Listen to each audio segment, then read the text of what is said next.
Hello friends, welcome back to our channel Sudeshna's world with another shorts. আজ 25শে বৈশাখ, আমাদের সবার প্রাণের কবি বিশ্বকবি রবীন্দ্রনাথ ঠাকুরের আজ জন্মদিন। এই মহান ব্যক্তিত্ব আমাদের সবার জীবনেই প্রত্যক্ষ বা পরোক্ষভাবে জড়িয়ে রয়েছেন। আমরা ছোট থেকে বড় হই ওনার লেখা বই পড়ি।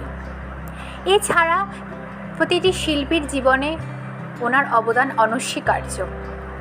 এই মহান ব্যক্তির জন্মদিনে আমি আমার অন্তর থেকে জানাই প্রণাম। তাই এই দিনটিকে উদযাপন করার জন্য আমার এই ছোট্ট প্রচেষ্টা। আশা করি তোমাদের সকলের ভালো লাগবে। যদি ভালো লাগে অবশ্যই লাইক, কমেন্ট আর শেয়ার করো, আর সাবস্ক্রাইব করতে ভুলো না আমাদের চ্যানেলটা পরবর্তী ভিডিওর জন্য। Thank you.